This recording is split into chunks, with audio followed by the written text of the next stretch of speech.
अगर आप भी लेना चाहते हैं देश दुनिया की तमाम जानकारी तो आज ही सब्सक्राइब करें हमारे चैनल को। साथ ही नीचे दिए बेल आइकन को जरूर दबाएं ताकि हर अपडेट आप तक पहुंच सके। नमस्कार, आप देख रहे हैं प्रभा साक्षी। मैं हूं आपके साथ अंकित सिंह। एक केंद्र शासित प्रदेश सहित 5 राज्यों में चुनावी घमासान जारी है। सत्ता पक्ष और विपक्ष लगातार चुनाव प्रचार में जुटी हुई है। इन सब के बीच असम और पश्चिम बंगाल में 2 चरण के मतदान भी खत्म हो चुके हैं। दूसरी ओर चुनाव आयोग के साथ साथ ईवीएम को लेकर भी विपक्ष कई तरह के सवाल उठा रहा है। इन सब के बीच असम के करीमगंज जिले में एक कार से ईवीएम बरामद की गई है। इसके बाद से विपक्ष चुनाव आयोग के निष्पक्षता पर सवाल उठा रहा है।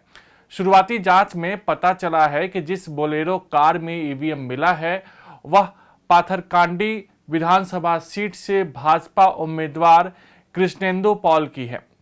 इसके खास बात यह है कि जब कार में ईवीएम बरामद की गई तो उस समय चुनाव आयोग का ना कोई अधिकारी और ना ही कार के भीतर कोई सुरक्षा कर्मी मौजूद था। खबर मिलते ही चुनाव आयोग सक्रिय हो गया। आनन फानन में 4 मतदान अफसरों को निलंबित कर दिया गया। उनके खिलाफ एफआईआर लिखने के भी आदेश दे दिए गए। चुनाव आयोग ने कहा कि परिवहन प्रोटोकॉल का उल्लंघन करने के लिए पीठासीन अधिकारी को कारण बताओ नोटिस भी जारी किया गया है। पीओ और 3 अन्य अधिकारियों को निलंबित किया गया है। हालांकि ईवीएम की सील बंद मिली, लेकिन LAC 1 रतबाड़ी के इंदिरा MV स्कूल संख्या 149 पर दोबारा मतदान कराने का फैसला किया गया है। जिला निर्वाचन अधिकारी से भी इस मामले को लेकर आयोग ने रिपोर्ट मांगी है। डीएम से चुनाव आयोग को मिली जानकारी के मुताबिक यह कहा गया है कि पोलिंग पार्टी की गाड़ी बीच रास्ते में खराब हो गई थी, जिसके बाद रास्ते से गुजर रही एक गाड़ी का सहारा लेना पड़ा। वह गाड़ी भाजपा विधायक और मौजूदा चुनाव में पार्टी उम्मीदवार की गाड़ी है। अब इस मामले को लेकर राजनीति तेज हो गई है। कांग्रेस ने सवाल उठाए हैं।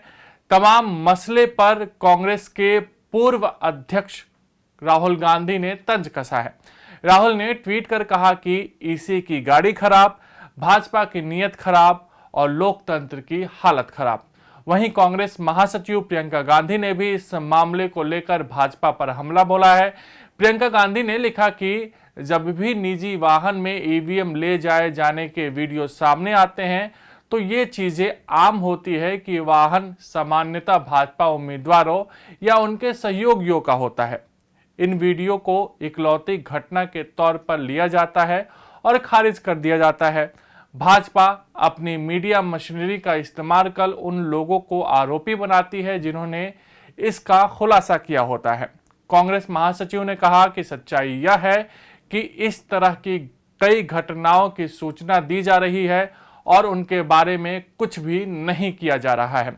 चुनाव आयोग को इन शिकायतों पर निर्णायक रूप से कार्रवाई करने और सभी राष्ट्रीय दलों द्वारा ईवीएम पर गंभीर मूल्यांकन करने की आवश्यकता है।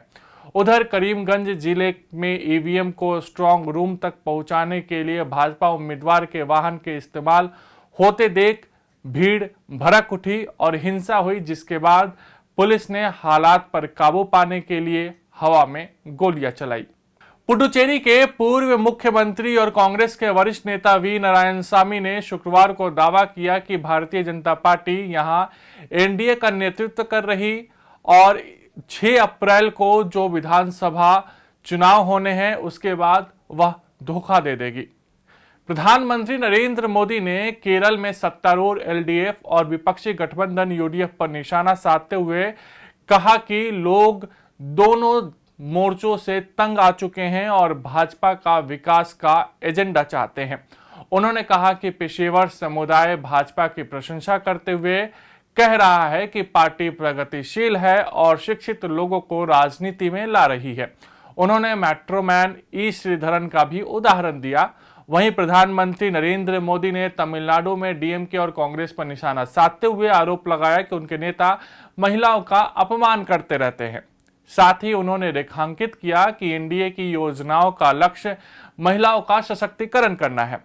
डीएमके और कांग्रेस पर निशाना साधते हुए मोदी ने कहा कि उनके पास बात करने के लिए कोई एजेंडा नहीं है और आरोप लगाया कि साथ ही चुनाव लड़ रही दोनों पार्टियां लोगों की सुरक्षा और मान सम्मान तक की गारंटी नहीं देंगी और उनके शासन में कानून व्यवस्था बिगड़ जाएगा। कांग्रेस नेता कार्ति चिदंबरम ने अभिनय से राजनीति में कदम रखने वाले कमल हासन को सुपर नोटा करार देते हुए दावा किया कि हासन की पार्टी तमिलनाडु विधानसभा चुनाव में एक सीट भी नहीं जीत सकेगी।